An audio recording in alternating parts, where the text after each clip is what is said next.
It's a, it's right around 11:30 p.m. on Friday, July 21st, and I'm just sitting here trying to have my coffee and my yogurt, quietly minding my own business, and looking around at what kind of cleaning I have to do before heading out this later today.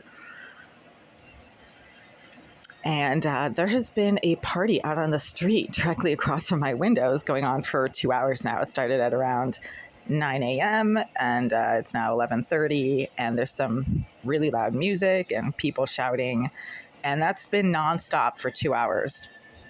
I'm not sure what's going on out there again, but because I have to keep my window open due to the fact that there's a lot of marijuana fumes that seem to be coming from behind that wall right there. I'm not sure what's going on behind that wall because Jorge, the maintenance manager, stays there during the week. I don't know if he's there every night. He's pretty quiet, so I can't usually tell if he's in there. But there's been, especially last night, between like 6:30 p.m. and about 1 a.m., there was literally somebody smoking behind that wall, which is the wall of the bathroom of 78, where the homicidal psychopath slash sex offender slash hacker and psychotic stalker named Jasmine Arizari recently moved out, and she lives in unit 85 now on this floor, but does not live in the unit that's behind that wall. However, she is a very talented breaker and enterer as well as a hacker.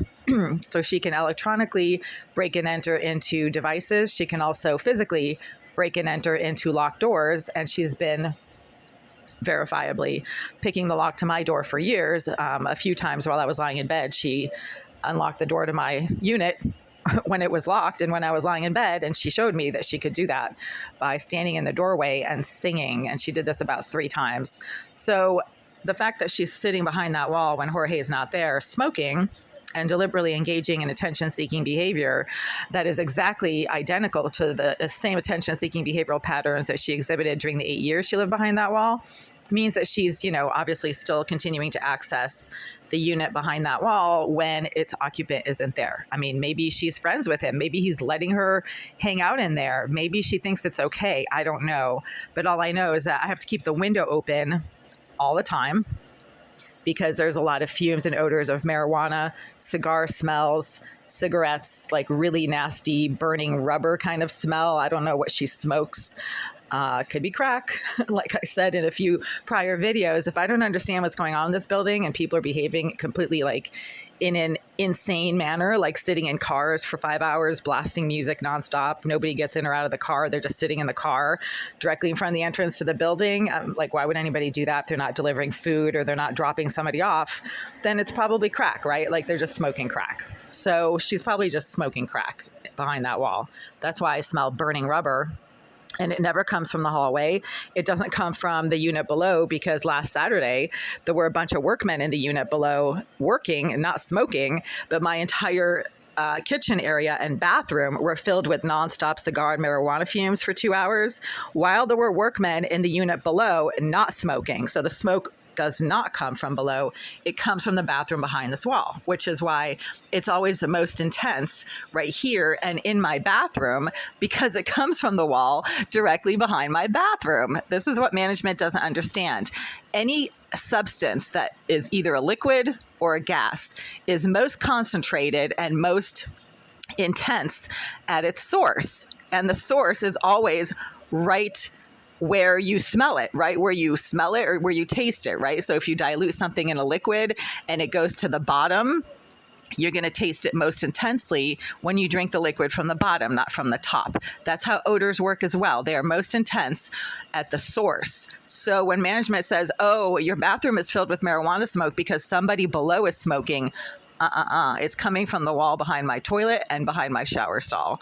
And that's where I smell it most intensely. It's not coming from like around the corner, down the street, from the subway station, etc. They're just trying to make excuses for the fact that they know they have a homicidal psychopath and psychotic stalker who they choose to rent to, who is like compulsively accessing locked units for the sole purposes of either stealing things from those locked units or stalking people. She's a psychotic stalker and an obsessive sex offender because everything is sex related. Like if I touch my boob accidentally or scratch my crotch or pick my wedgie, she becomes completely worked up, agitated, starts blowing all kinds of fumes and smoke straight through the wall of my bathroom or from the wall of this kitchen area if I'm standing at the sink, picking my wedgie or scratching my crotch or whatever. She becomes just all agitated, psychotically worked up. So she's like a malignant, severely disturbed sex offender. I mean, she is in the Massachusetts Sex Offender Registry under Irizarry. So, there's that. But they refuse to do anything to address her behavior. And then when it disturbs other people or prevents them from being safe and having privacy in their units, management becomes all defensive, and they're like, she wouldn't do that. You're just making up stories. You're a horrible racist because you're making up stories about somebody who's a sex offender and who verifiably psychotically stalks people all the time. She doesn't have a life. She doesn't ever have any kind of responsibilities outside this building aside from following the people that she stalks. Like, she physically, literally shows up where they go because she uses a GPS to their phones to figure out where they are. Like, all cell phones have location, tracking devices. Like, your phone knows where it is. That's how, if it gets lost, you can find it, right? Like, find my location kind of thing. So she's a hacker. She can hack into any, electronic device according to management. And that's what she does. She showed up at the hotel where I was at downtown about 2 months ago. I stayed at a hotel for a few days. She was in that hotel. She wasn't trying to be quiet about the fact that she was literally in the room next to mine and was screaming and shouting in the hallway, laughing. She has like this very unique kind of demonic laugh that I've heard like dozens of times while she was living in the bathroom behind this wall. She was smoking the same exact set of substances that she smokes behind this wall on a consistent basis. She was smoking them in the hotel downtown.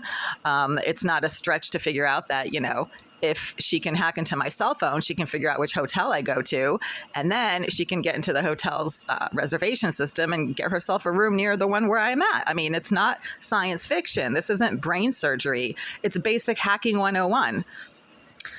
So anyway, well, at least the really loud music out on the street has stopped, and the screaming and shouting seems to have stopped as well. I mean, these people have parties like literally on the sidewalk below my windows at 9 a.m. on a Friday. Don't they have anything else to do? I guess not. I mean, I do. I'm just trying to finish my coffee here. Dunkin' Donuts. This is mocha. It's one of my favorites. Just quietly sitting here trying to have my coffee, and there's about like 10 people who've been on the sidewalk directly across from my windows screaming and shouting for the last 2.5 hours. And that's not me. That's them.